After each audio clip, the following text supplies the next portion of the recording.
What's going on, everybody? Welcome to GmiasWorld, and right now we're going to be talking about the MUT Heroes.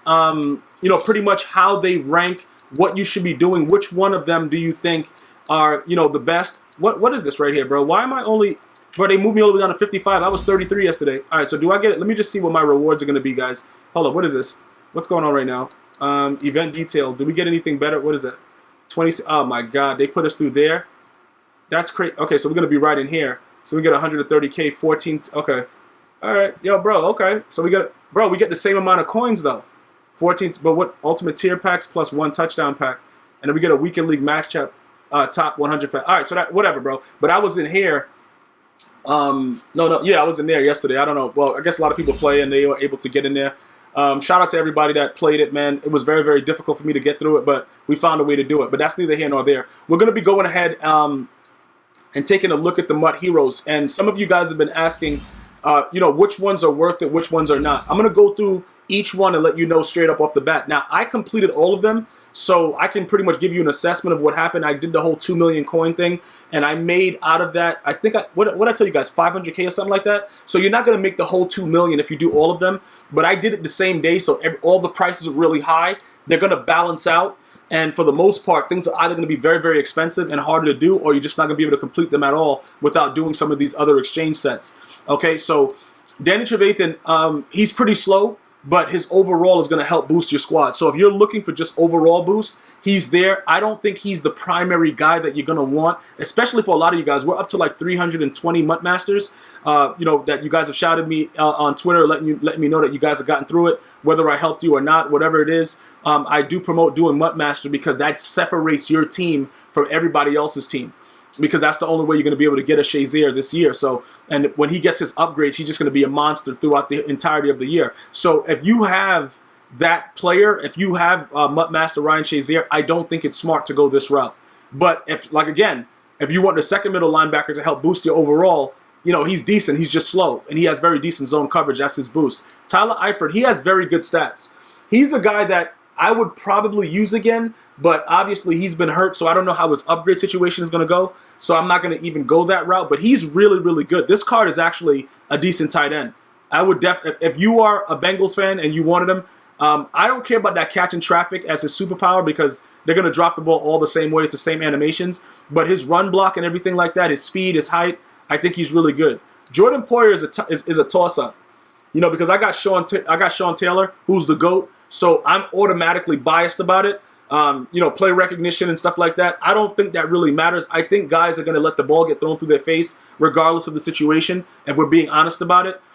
So going forward with this, I don't know if this is a card that I would recommend, but if you don't have Sean Taylor, maybe you try him out. Von Miller, this is the thing about it, right? If you run a 3-4, what I've been seeing with a lot of these outside linebackers or left outside linebackers, if you have certain guys that are not, regarded as left end, right end, and you put their hand in the ground and they're not standing up, they don't play the same way. I actually studied it over the weekend and tried to figure it out.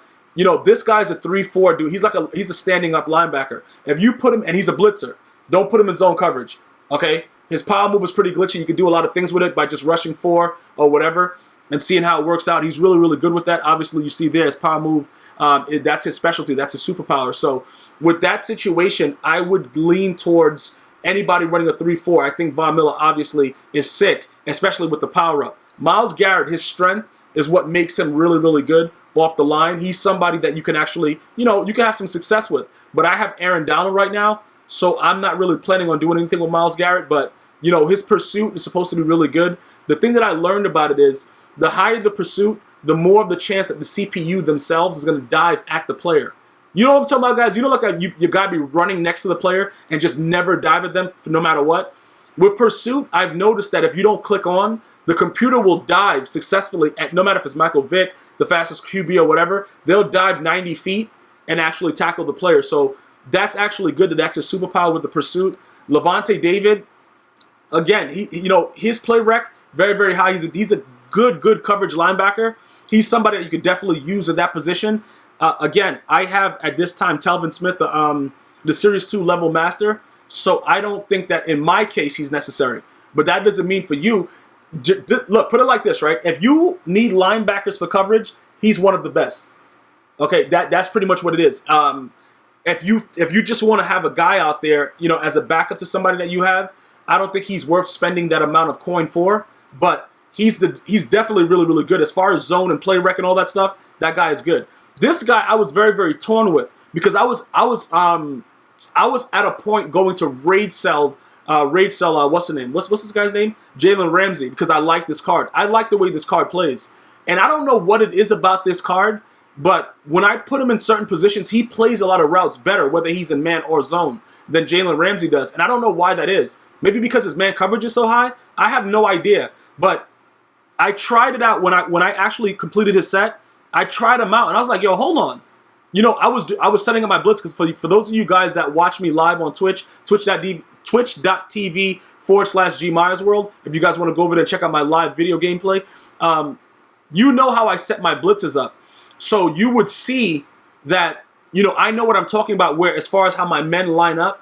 And this dude, he lines up so freaky with the same scheme that I run that I was very, very close to raid selling Jalen Ramsey and getting this guy. Like very, very close, extremely close. So I think he's definitely a good card, man, because I used him and listen, I almost fell in love with the guy, bro. Like, you know what I'm saying? You guys can say pause, but I almost fell in love with him. Now, I don't like man coverage, but even with his zone, when I had him in certain spots, he would play it like he was in man, but he would leave it and go back to being zone. I can't really explain it, but it's something going on with Patrick Peterson, and I have to be able to like thoroughly. If I decide to go back and get him, we'll see how that works out. But he's a very, very good card. Keenan Allen sucks. That's it.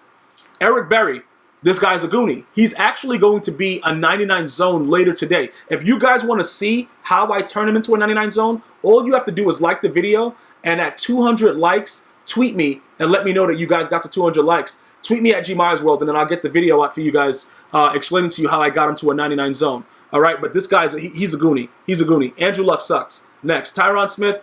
He's still lacking that lead block that I want, but he's a much better card. He's primarily a pass blocker. So if you're looking for somebody to help you not get sacked from your blind side, he's a guy that you might want to look into.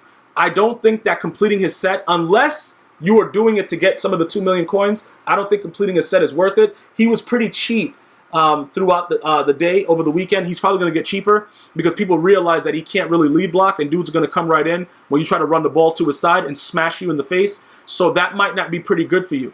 But overall, he's decent for the pass game. Cameron Wake, I don't think he's worth it. If you guys think so, it's fine. But I don't think he's worth it. With the hit pop, whatever, hit power, I don't care about all that stuff. This guy right here is a goon. Okay, absolute goon. But again, depending on if you can snipe some of the cards, it's all on what you want to do, guys. You got to figure out how you want to go about this, but I think he's a pretty good card for anyone. The D-tackle position is very, very clutch, and I was thinking about possibly completing this again and putting him at the D-tackle and just having him there and starting him over Vita Vea. This guy is really good. He's really, really good. I tried him out as well. Desmond Trufant. Interestingly enough, I tried him out also when I completed the Patrick Peterson. And he's really good also. And I was shocked at how good this guy actually was.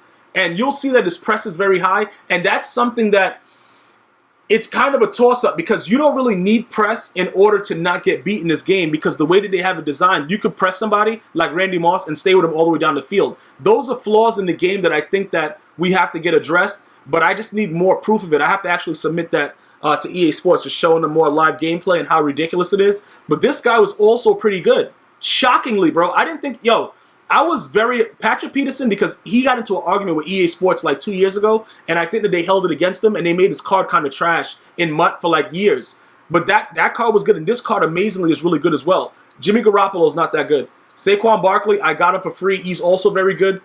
His spin move is not at the threshold, but if you time it perfectly, you will have success with it. Leonard Fournette is a trucking monster.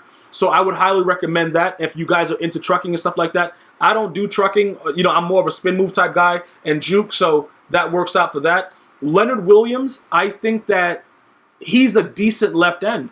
He actually is. His power move, he's a guy that if you're an idiot and you're like most of these guys that play online that run cover for a drop, if you send him in a 3-man rush, he'll eventually get there very fast. And it's the honest truth, man. He's pretty good. Golden Tate sucks. Aaron Rodgers, I tried him out. Some of you guys are like, yeah, bro, he's pretty good. His throw power, I would have to go through too much to get his throw power up. And I don't know what, is that a throw on a run or whatever his special power is? I don't know what it is, but he's pretty good. He's pretty good with in regards to accuracy, but his throw power, I don't really like it. And like I said, you can get him up to a 99 throw power. It's just going to cost you a lot of training points, and my bank account ain't set up like that. Kawan Short, pretty good, but he's slow. You know what I'm saying? He's pretty good, again, okay, but he's slow. Just keep that in mind. Slow D tackles don't make it very long on my squad. They get sold ASAP. Marcus Cannon sucks. Rodney Hudson sucks. Michael Brockers, he's all right because he's another block-shedding goon that can get in. So, it depends on what you're trying to do. I don't know if you want to go that route with it, if you just want to, like, not send pressure, because I send pressure every play. I don't really care, bro. I'm sending everybody. But he's pretty decent. Eric Weddle sucks. Brent, this guy is pretty good. I kind of matched him up with my guy. Zach Martin, even at an 89 powered up, is better than him, but he's pretty good. Okay, Alvin Kamara, they kind of, I don't like his catching stats. I don't like that they did his card. He's so slow. I wouldn't recommend that card. This guy's a goon. Bobby Wagner's a goon. That's all I can really say about it. I tried him out. He's very, very good at what he does. I don't like his tackle is a superpower, but he's very elusive. He's very, very mobile, and he has very, very good lateral speed in this game. David Castro was also pretty good. But Zach Martin, when compared to him, powered up is pretty good also. DeAndre Hopkins, great receiver, but pretty slow. All right, now he'll make catches, but he's very, very slow. And that's just the way they treat him. I think he's like an 88 speed. I think 88, and then you put the sprinter cam on him, he's like an 89. But he's not in my tier of the 92s, 93s that I have on my team. So when I say slow, I mean slow for my team. He may not be slow for your team. Malcolm Butler sucks. Stephon Diggs sucks. And that's pretty much the assessment of all of the MUT Heroes. Let me know if you have any other questions or you need any other, certain things answered. Tweet me at GmiasWorld or leave a comment here. I'm going to see you guys and girls next time. One love.